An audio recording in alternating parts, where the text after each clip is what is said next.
So how do we change gene expression? When people have highly charged emotional experiences and it begins to change their emotional state and it changes their brain structure, it changes the mapping of their brain, how is it possible then that they can begin to select and instruct new genes and to change their health?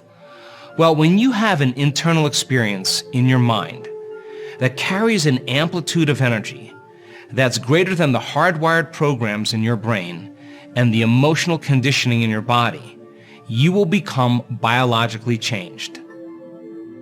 Here's a person going along, living their normal life, and all of a sudden they have a highly charged emotional experience. That experience then wires and enriches the circuits in their brain, and it begins to send the chemical emotional signal to their body. And it's that chemical emotional signature to the body that begins to change the person's state of being. Why? Because we could say their body and brain are now in the past, and that event has changed them biologically. So how are they going to change the biology of their circuitry, their neurochemistry, their hormone expression, and even their gene expression? What happens for most people is they begin to create beliefs about themselves and their lives from past experiences. They are the thoughts neurologically and the feelings chemically that they embrace within the biology of their past experiences, which ultimately becomes their state of being. Because how you think and how you feel creates your state of being. So then when a person has an inner experience in the present moment that carries an amplitude of energy, or the emotion inwardly is greater than the shock or the betrayal from the past, it makes sense then when the emotional quotient is greater than the past experience, it's going to begin to rewire the brain and send a new emotional signature, beginning to condition the body in that present moment to a new mind. And we could say then, your biology literally changes, or better yet, the past no longer exists. Now I want to tell a story to be able to bring this all together. We had a 72-year-old woman come to a week-long event in Vancouver, British Columbia, and this woman was diagnosed with Parkinson's disease. And Parkinson's disease is a deficiency in dopamine in the brain.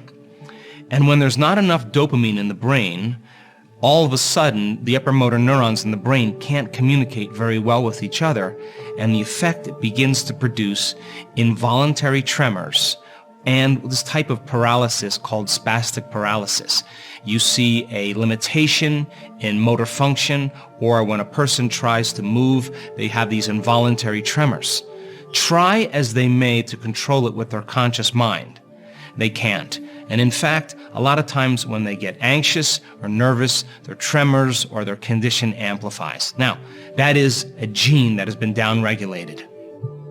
So then, this woman, in one meditation, had one inner experience that literally was so profound, it was so elevated, that when she came back to her senses, she literally began to express different proteins. In a sense, she changed her body by thought alone. And so we brought her onto the stage, and her condition before this event was that she couldn't swallow, she couldn't chew her food, she had saliva constantly running off of her mouth, she had to consistently use a tissue, and she couldn't stand up.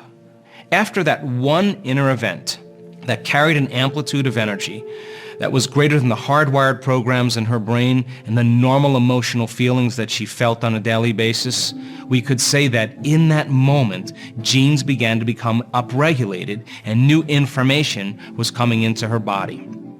She stood on the stage and she said, after all these years, all the therapies, all the different drugs, all the different surgeries that I had, nothing seemed to change this condition.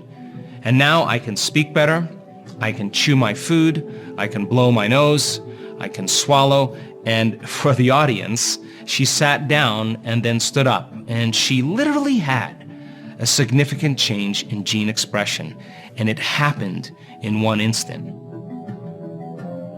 Now, by the same means, there are people that have had abusive childhoods with alcoholic parents, where they were abused every single day when their father came home from work. And it wasn't just one event.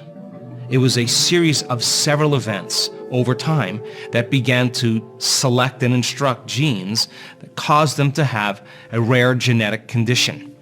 Now, in this case, this person, it took them almost 2 years to literally consistently knock on the genetic door and break out of the patterns of their normal thinking and the way they typically felt. In other words, every single day, they understood that they were their own genetic engineer, and every single day, they were working on going from the old self to the new self. And of course, life isn't that linear. They had their own stress events, they had their own difficulties, they had their own financial problems, they had family dynamics, and because they were living life, it took them more time. But every day, they were shaving down a little bit more of those emotions from the past and learning how to elevate their emotional state. And they were practicing every single day, combining a clear intention with an elevated emotion and moving into a new state of being. Now, this person's health condition was very limited. They had the very scaffolding and the structure of their bones were degenerating, where they had numerous fractures. And the doctors told them there was no solution for this genetic condition.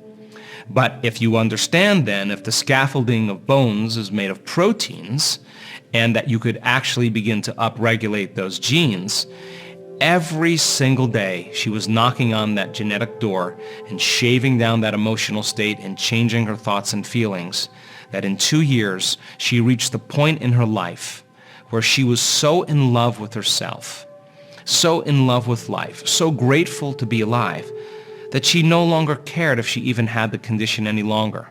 She went to the hospital. They did the urine samples to determine if the disease was still present, and she got the call the next day that the gene was literally upregulated and her condition was back to normal. Now, this person, to this day, still has the change in her health. Now, when she stood on the stage and told the story to the audience, there was a woman in the audience with the same rare genetic condition. And she looked at that person and said, "If she could do it, I can do it." And this woman reversed the same rare genetic juvenile onset condition within 3 months. In other words, the person who had the healing broke the 4-minute mile, and it made it easier for the next person to do the same. And that's exactly what starts to happen in this work. I believe that health and wellness can become as infectious as disease. Now that I've shown you the supernatural ability of how your genes can be reprogrammed, how can we use this information to heal your body by thought alone? In fact, what's the next level for you? If in double-blind and triple-blind placebo studies, where subjects respond to a sugar pill and the changes result from 10% all the way up to 100%, do you really need a sugar pill begin to heal your body? In other words, is it possible to heal your body by thought alone?